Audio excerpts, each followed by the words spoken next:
corporate sponsorship is basically, and consumerism is basically everywhere in our modern world. And, you see that with our mall culture and with TV, and basically 24/7, you're having ads directed at you.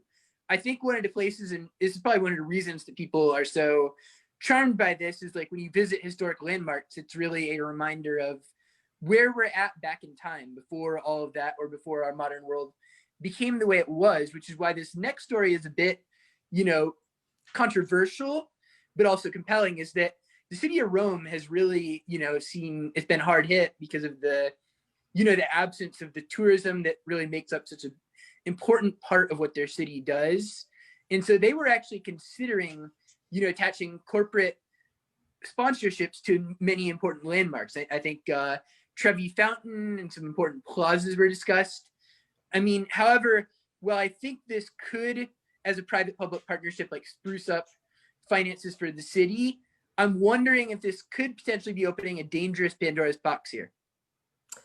Yeah, I guess maybe I'm a little jaded, but from my perspective, this is normal. It's sort of an inevitable progression to sort of this commercialization of everything around us. From my perspective, I come from having spent a lot of time in Asia. And another thing I thought is I also have come from like the classical music world, where I realize now that this is par for the course as well. I mean, you'll have sponsorships of like in an orchestra of multiple seats, the principal violin, principal viola, cello. Of major orchestras will be a named position. The music director, the associate director, these are all named sponsored jobs, essentially. And then of course your venues, concert halls, the front area, the foyer, the loge, every part of a venue is open for naming rights. So I'm used to it. And then, like I mentioned with Asia, so many places in Asia, you're used to seeing ads, logos, brands all over you, inundating you. And so I'm used to that. Whereas in America, I know we really try to keep that under control. So I guess my hope and my expectation is that as this continues to evolve and happen, if it ever really crosses the line and encroaches on sort of the public benefit and the public comfort, then we'll see a pushback. And so this whole thing hopefully will be self-regulating, so that, yeah, more things, more parks, more public spaces are going to start being commercialized. But if it ever reaches a point where it's just over the top, then it will no longer be beneficial for these companies if people just aren't, have had enough. So that's what I'm thinking, and that's what I'm hoping. Yeah. Well, I mean, it's interesting, and as you say that, I think it mentioned, and the article is from City Lab, by the way, which is a tremendous source for a number of these recent developments. But there was some pushback because I think there was some attempts at this previously that were with, I think it was the city of Venice, and there were sponsorships on like the Rialto Bridge or something. And there's a lot of pushback, and I think eventually they did take those down.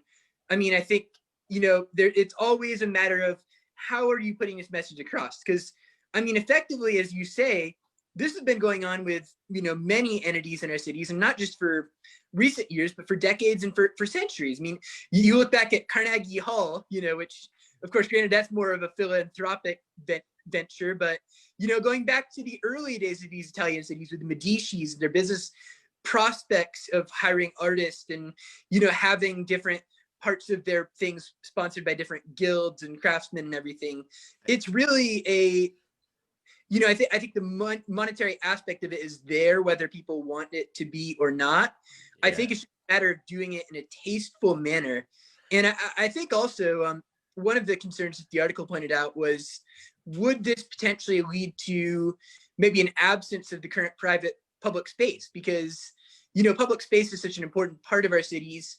Could they potentially even, charge an entrance fee, or kind of like, what level of control are companies going to be able to have if this is how we're going to move and do things moving forward?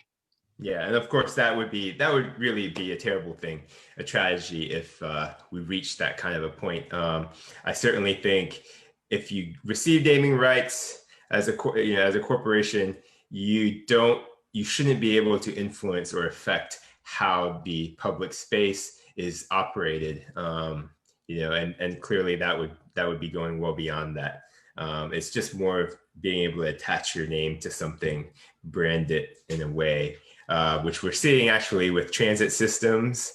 We've slowly seen a lot of transit stations start to sell out for naming rights. But now, even more than that, we're seeing transit lines, entire systems being named for companies, the Q line in Detroit being one that stands out.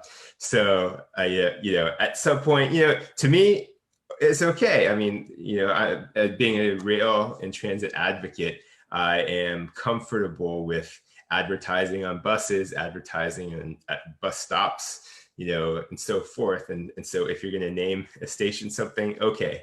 I don't want that to be a blanket statement, but sure, if it's not a historic, if if it's not offensive, then, why not? So that we can fund these services that we need.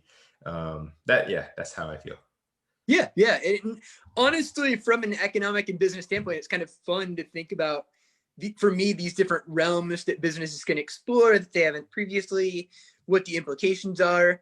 I'll give a local shout out to the Tico line streetcar in Tampa. So there's another one. It's a broad spectrum of that. I mean, and so I don't think it's going away. So we might as well just discuss how it's going to impact us or how it should be implemented. Yep.